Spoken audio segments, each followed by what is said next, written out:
Well, Jason, welcome again to the program. We're happy to have you. Thank you for all that you do to help the St. Louis County area and the great work that you do to provide safety and service to our community.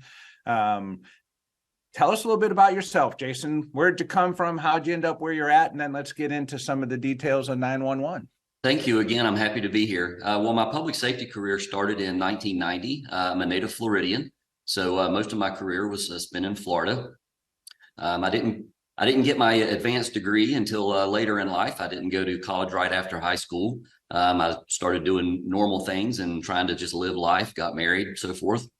I did go back to college, got my advanced degree. I have a bachelor's degree in organizational management, and then I continued on and got a master's degree in critical incident management. So they're related to, governmental management, organizational management, emergency management, that type of coursework. 7 years ago, my wife and I decided to make a move, and we ended up in the Mountain West, spent 4 years in Colorado. Decided to move on from there because of the cold and the snow and opportunities for our family. And we ended up here in St. Louis. A position came open here at Central County 911, and I applied. And so here I am. So I'm coming up on my 3-year anniversary here. And very happy to be here. Things are going very well. We're happy to have you. I know Bert and I have had a chance to meet you at some of the programs that we have here at AIM that I know you and your organization partake in, and happy to have you as a member of AIM, and I believe a client of Ogletree as well. So it's a double whammy for Bert and I today. We're both happy to have you on the program. Can you tell us a little bit about how the fire and ambulance dispatch really works with the public? Yeah, so it's a little different depending on what community you're in and where you're in around the country. It's not exactly the same in every community. So a little bit about us as an organization. We provide service to about 912,000 residents across mostly St. Louis County, which is, the area outside the city limits of St. Louis. We also provide service over into Franklin County to Merrimack Ambulance District. Our service area is about 720 square miles. We're a very busy center. In the metropolitan areas around the country, you'll see fire, ambulance, and police dispatch normally is separated. They're not normally combined in the same center.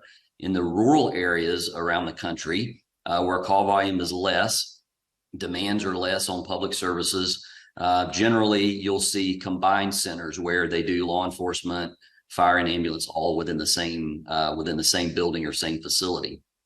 So there's different models depending on where you're at around the country. But here in the St. Louis region, what we have specifically in St. Louis County, if somebody dials 911 from either a landline phone, voice over IP phone, or their cell phone, which is now over 80% of our calls are cell phone, they get routed to a police 911 center.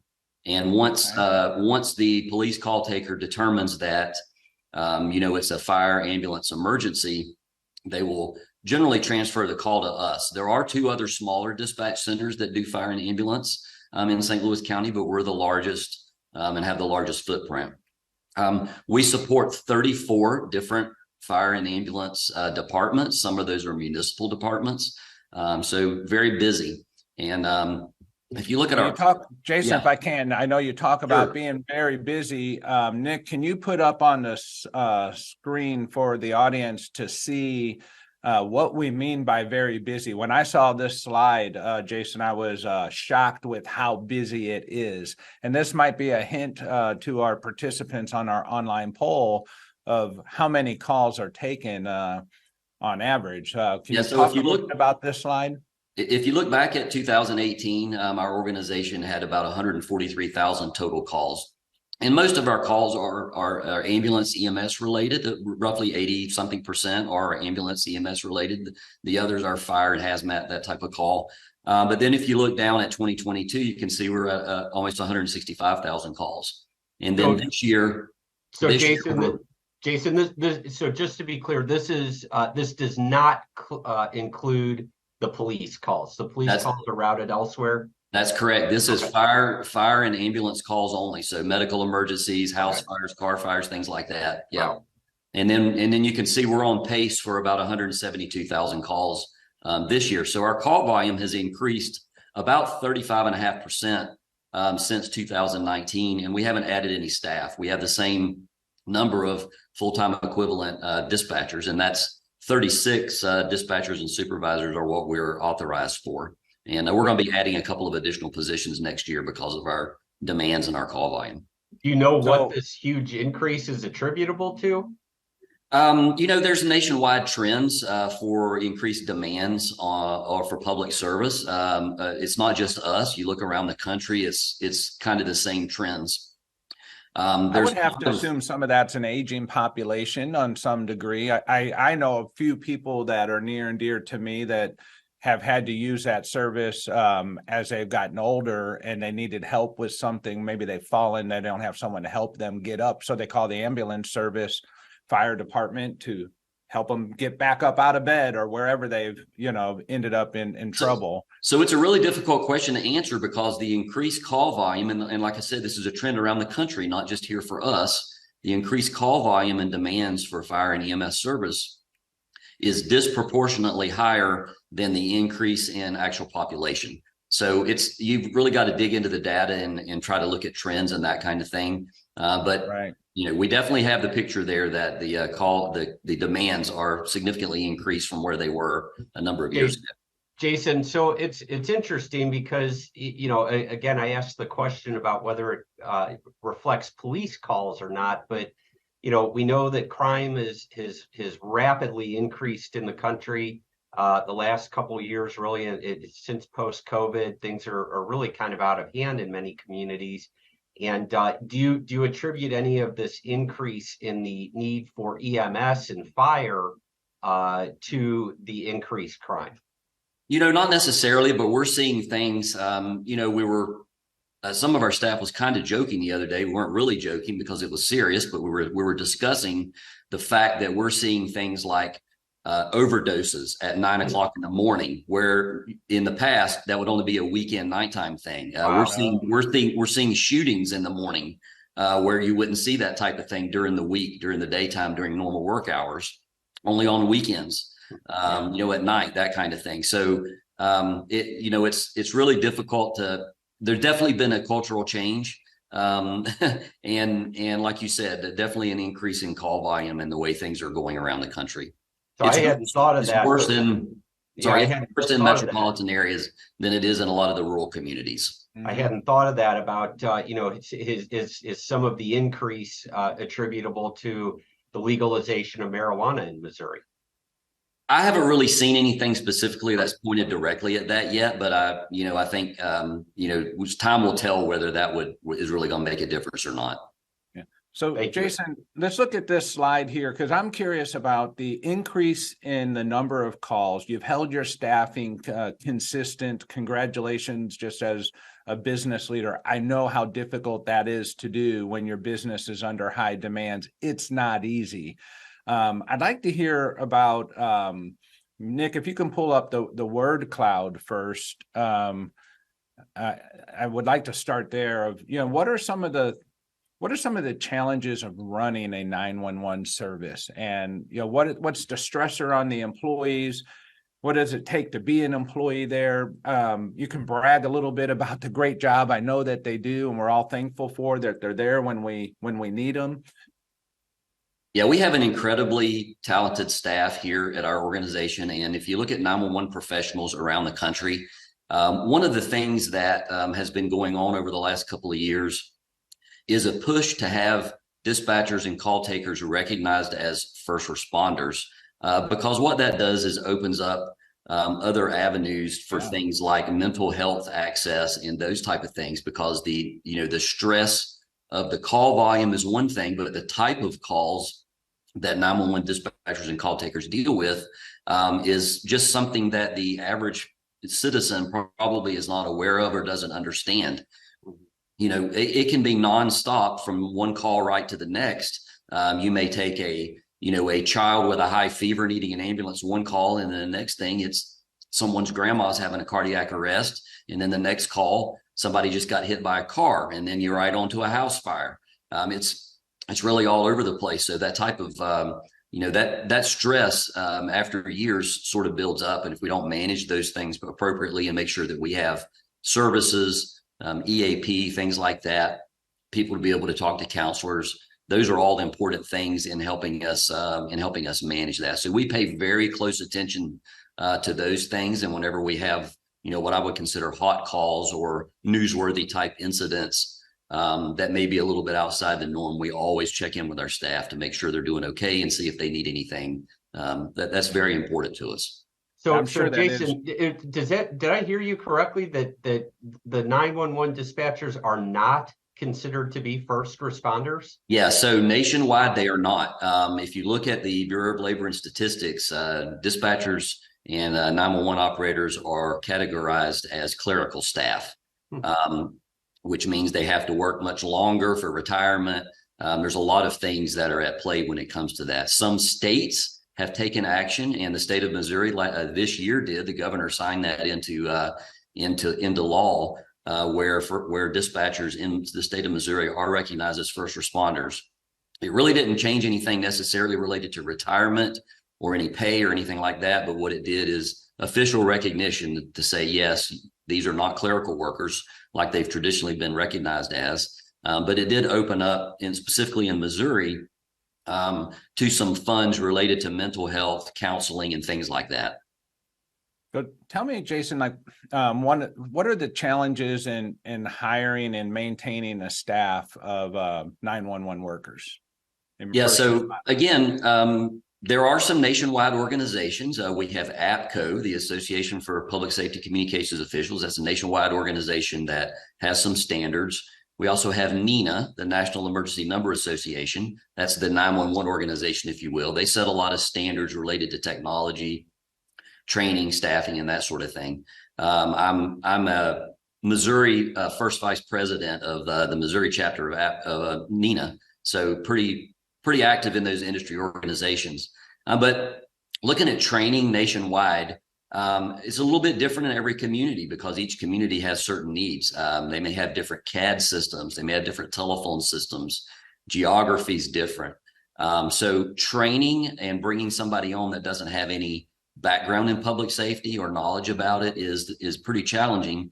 And it may take up to a year in some organizations in order to get somebody totally up to speed and through a training program and where they're really on their own and being able to function as a call taker or a dispatcher. So it just depends. We can put somebody through the call taking phase so that they can start functioning in that area in as little as like 90 days.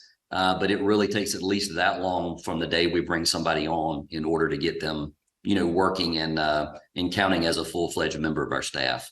So that's the challenge. Really, the training is pretty intense around the country. Now, I need to address one thing. I don't mean to come from left field here, but sometimes I'll hear about something in the news where somebody had a 911 call somewhere around the country.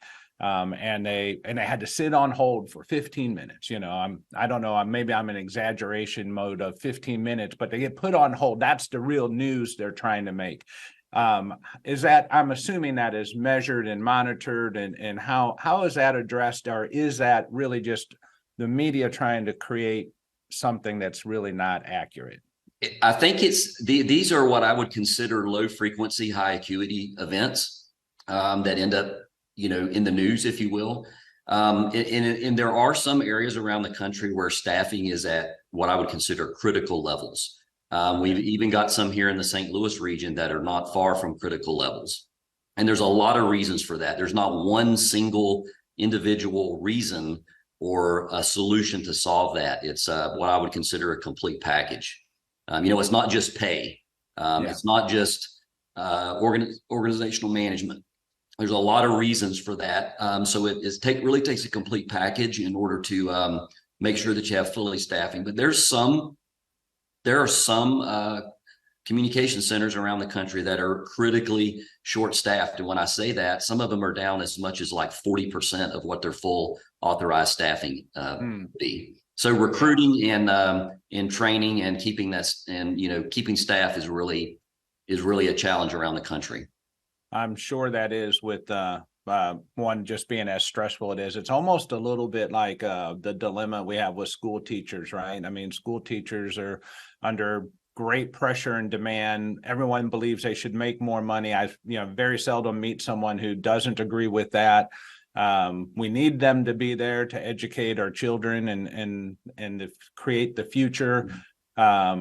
But we really don't stand up and put our money where our mouth is there. It sounds like that may be some of the situation in some of these places with 911 as well. Yeah, so our organization has done a few things to try to set us apart a little bit from some of the other, recognizing that this is a nationwide issue. Our board of directors, our governance model is we have a board of directors, and they've set some policy that basically says they want us to be the industry leaders in our region when it comes to the most attractive place to come to work for our industry. So they've done some things very creative, like we pay 100% of our employee and family healthcare premiums. So that's huge. And then we have deductible reimbursement. Yeah, we have a deductible reimbursement program, things like that. So the employees don't have to really stress or be concerned about that type of thing. And that just kind of is another benefit that adds to make us a little more creative and hopefully more competitive when it comes to comparing us to the other people in our area. I mean, that's a huge benefit. I mean, that's hundreds of dollars a month, thousands of dollars a year in many cases for some people, a savings that they would have to overcome, with a base pay. Anything else you want to say, Jason, before we get going? We've run a few minutes over here. That how would someone, if they were interested in applying, what's the right process for them to go through to learn more about becoming a dispatcher? We use a couple of national tools that are recognized that other organizations use similar for screening. Basically just confirming skills, typing skills, things like are you a good multitasker, things like that. A lot of common sense type things. So that's an initial screening thing that we do, and then we have a interview process and so forth that we go through in order to bring people on. I think that's good. Bert, I'm sorry, just disqualified you. He used typing skills and common sense. Sorry, Bert, you just stick into lawyering practice here. Wow. Jason, would love to have you. Would love to have you back on and talk a little bit more about Central County 911. I think it's something all of our listeners around the country can relate to. It's not a St. Louis specific thing. We all depend on it. We're thankful for the people that are doing it. I hope some of your team is listening. We're grateful for that in our community and the communities that we serve in. So thank you very much. Thank you once again for tuning in to This Week at Work. If you enjoy the show, please share it with your colleagues. Forward our invites. Share the link aimea.org/thisweekatwork, or follow or subscribe wherever you get your news and entertainment, like LinkedIn, YouTube, Spotify, Apple Podcasts. We're everywhere you are. And you can be part of the show. Send your questions and comments anytime to info@thisweek.work. We'll see you next week, 7:30 a.m. Central Time, when we discuss what's happening this week at work.